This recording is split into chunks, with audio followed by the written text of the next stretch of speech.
Hey, this is Notser, and this is the Tier 8 U.S. Battleship North Carolina. It has 9 main guns, 20 secondary guns, 94 AA guns, a top speed of 27.9 knots. Total hull, 53,700. For my modules, reduce crit chance on main battery, increase AA range, reduce flood and fire chance, faster rudder shift. And for my commander, situation awareness, basic survivability, basic firing training, faster turret traverse, lower cooldown on damage control, and advanced firing training. We are on the map Two Brothers. Most of my team is headed east. I, along with a couple ships, are going to defend the western flank from the enemy. Looks like an enemy destroyer is chosen to go through the gap. I communicate that to my team. And an enemy destroyer is on the western side, near the Shark's Tooth Point, as I like to call it. You can see the smoke out in the distance also. We gotta be careful. 2 enemy destroyers could sneak up and assassinate me, of all people. We're not gonna let that happen to us. We know how destroyers work. One of them sent their torpedoes. Not gonna have a lot of success. You're probably a US destroyer with your short-range torpedoes. Such a disappointment. But they try, and we love them for that. Now, there's an enemy Atago that's headed straight for the tip of the Shark's Tooth, and I would love to kill this guy. He's kind of showing his side. And other than the enemy destroyer spotting me, he wouldn't have known I was setting up to fire on his position. We see him, of course, because of the friendly Tirpitz, who is spotting for us. We set up. He's moving away ever so slightly, so we raise the elevation, and we fire. And of course we're spotted. Everyone knows there's a North Carolina defending their base. But for a non-citadel penetration, we do pretty good damage. 14,000 is satisfactory. He wasn't perfectly broadside, so of course the round didn't penetrate precisely where we wanted it to. We're fine. We'll get plenty of citadel penetrations. I just wish I could have killed him. Got an enemy Tirpitz. He's at super long range. Oh! Enemy destroyer. Tier 7 Japanese destroyer, the Hatsaru. Since he showed himself, we're firing on him, obviously, and with AP, minimal damage. If you were firing HE, you would have been more successful. We switch, hoping that the enemy destroyer does not run away. If he does, we'll just unload this round on some target. It's not a huge deal that we got HE loaded. At these extreme ranges, it's going to be hard to hit anything. They have 6, 7, 8 seconds to react. That is extremely long when we're talking about the damage requirement of AP and the angling. So we're okay. Of course, the enemy destroyer gets out of sight. Friendly destroys the enemy destroyer that went through the gap, thankfully. So we just have to worry about the cruisers. Enemy destroyer sent out torpedoes against the friendly Tirpitz, but good angling, plenty of time, not going to hit. The HE that we fired, unsuccessful. We switch back to AP. The destroyer is probably not going to show himself again.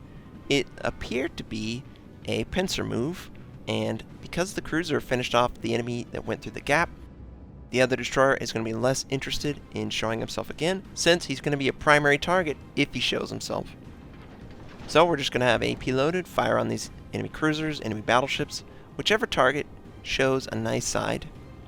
And the battleships are easier to hit at long range. They're a larger target, so we're going to fire at the enemy Tirpitz. This is an extreme long-range shot. Plunging fire is in effect. We want it to hit the deck and go down into the bows of the ship. And we are kind of unsuccessful. That was really bad, actually. We aimed at the waterline. He's moving slightly towards us. The rounds eventually landed on the far side of the ship, probably hit the superstructure, and did minimal damage. Again, we fire our back gun on the enemy. We do have AP loaded, and he has softened his angling. He's moving away, barely, but we straddled the target, of course. Aim was good, dispersion bad, but the longer the range on the target, the easier it is for them to maneuver or for the round to disperse. So, it's okay. I'm just trying to stall. You can see my team is pushing the eastern flank hard. and we have the cruiser headed in the gap. Enemy destroyer shows up. That sneaky bugger, he's trying to ambush the enemy cruiser. If he wanted to capture the base, he would have entered far west side of it. He is trying to avoid being spotted until the very last moment. This tells me he wants to go through the gap. It's an interesting strategy. I don't know if it's the right strategy, but it's going to be hard for us to focus on the enemy destroyer at this long range. He's going to move through the gap. We're going to focus on this enemy Atago.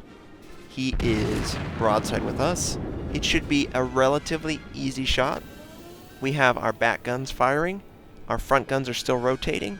And he holds true, but just a little bit short.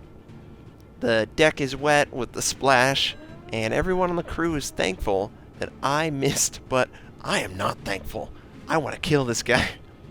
We've got both guns on the front rotated, ready to go, waiting for the back gun to reload. The Atago makes his angle a little less ideal for us, so we're going to hold. Hopefully he'll soften it, show his broadside to us, give us the perfect citadel penetration, and that's exactly what he's done. Waterline shot, led the target, sent out all 3 turrets with all 9 guns, and the rounds hit exactly where we want them to land. 2 citadel penetrations, 28,000 points of damage. He just got rocked. And he is probably not going to feel very pleasant. He's going to probably angle his ship. He's like, oh crap, that was a whole bunch of damage. And you should say, oh crap. But he doesn't. He takes a really long time to decide to turn, and just as I'm ready to fire, he changes his angling. It's a little bit harsher to our position. Looks like he might continue that turn, so we hold our fire, and we want to fire so it will land on the broadside of his starboard side. But he doesn't continue it! We do land 3 rounds. We do around 4,000 points of damage and defend the base. But whenever a target is this close to me, in my battleship, especially a battleship as good as the North Carolina, it's a kill. Alright, you're already dead when I fire. I've got the waterline shot down, the broadside, which he conveniently is showing again, splashes in the water. He has sent out his torpedoes. But he's already dead. You are dead. Goodbye, Atago. You can't do that to me. You can't show your side like that. All day. All day. Now, we know torpedoes are in the water. We know they're coming our way. It's going to be a while before they get to us. We just need to be careful. Enemy Amagi, Tier 8, Japanese battleship. She's got an upgraded hull, and she's not looking at us. She is looking at the friendly turrets. That has been our wingman for this entire engagement, and has taken most of the fire. He's still rather healthy, so that's good. Our team appears to be about to move into the enemy base, and it looks like they are retreating. So we're going to put pressure on the enemy.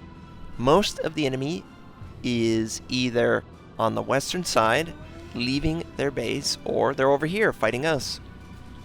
We got this Amagi. We're trying to rotate our guns. He has a harsh angle to our position. AP is going to be less effective, but he is not looking at us. We can take full opportunity to angle our ship any way we want and fire to get any damage we can get. Of course, we're going to defend the base every time. We're not going to lose a chance to land on a battleship. They're just too easy to hit. They're just so big. That's what she said. So the target is softening their angle. Greater chance for a citadel penetration. Probably not going to penetrate on this salvo, but perhaps the next one he will be broadside. We land 2 rounds. We interrupt his capture. Yeah, interrupt his capture. He's a battleship. Friendly Turpets is sustaining heavy damage. It looks like he has committed to assaulting the Amagi's position.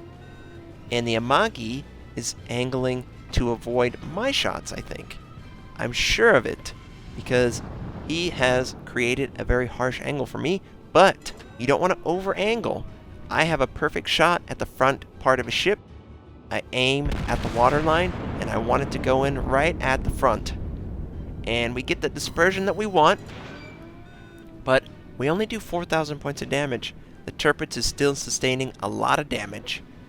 The enemy Turpets is rather low. I see that an enemy Cleveland is very low off in the distance. I'm not going to fire on him. I do have a broadside shot on the Amagi. He's trying to avoid the turrets and its torpedoes. I don't blame him, but my Citadel penetration is going to do way more damage than those torpedoes. And we get one Citadel, we completely destroy another gun, and he's down to 26,000. They unfortunately kill the friendly turrets, but I've got an island in the way, and I'm going to keep it in the way of the Amagi as long as I can. Of course, the turrets is looking at me. I see your guns looking at me. I am perfectly broad for him. This is not good angling on my part. We're trying to widen our angle as soon as we can. He's firing HE. What are you doing against me? You don't need to fire HE against me. I'm a North Carolina battleship. AP. So, one fire, we're going to let it burn. Who cares? One fire. One fire. Like, one fire is going to kill us. But torpedoes can. Oh, wait. Never mind. They don't have the range. We fire our back gun. Front guns are reloading. Citadel. And not very good. It's a turrets. It's a very specific spot on the ship that you need to land AP to get that penetration. And we land on it. We take out the enemy turrets. We did his max health at that point. You know, the Citadel alone would be worth 13,000 points of damage, so he was so dead. Enemy Amagi on the other side of this island. We're going to keep him on the other side of the island. We got that enemy Cleveland, buddy, and he's firing on us. Poor Cleveland. You would die if I just blew on you, man. So we're going to fire our front guns. Keep the Amagi on the other side of the island, which he's not going to like. And we're going to kill his friend. He's within 10,000. This is easy, right? Waterline shot. We fire on his position. We have 6 guns on his position. And we only need one landed. Boom. Cleveland's gone.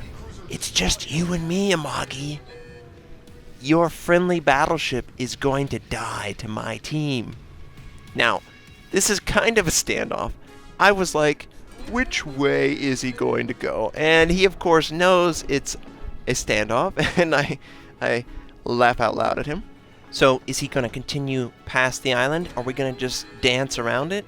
I'm going to assume I can pick him off before he gets going. I gun it. I have all my guns pointed port side. He is going to be broadside with us. This is going to be a point blank penetrating shot. Looks like we lose a friendly, but we also destroy that enemy battleship. And now it's just this enemy Amagi. So you know what I really would love to do? I want to get a ram kill to finish the game. I try so many times, and the team keeps killing these guys. We unload our front guns. Does minimal damage. But you know what doesn't do minimal damage? A 45,000-ton battleship headed straight for your side. And this Amagi's like, do it! And I'm gladly going to kill him. We're going to cross this T. You and I will go to hell together.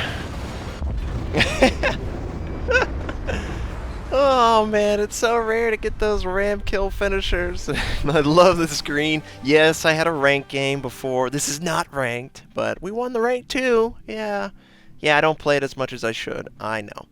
So 4 kills, Citadel, Defender. It was great. Tons of XP, tons of credits. 2,964 base XP. Hell yeah. And of course, we were vital to the defense of our base, and I love that. We did around 150,000 points of damage, including the ram damage. I hope you enjoyed that finisher. I certainly love that finisher. I hope you have a great day, and I'll catch you next time.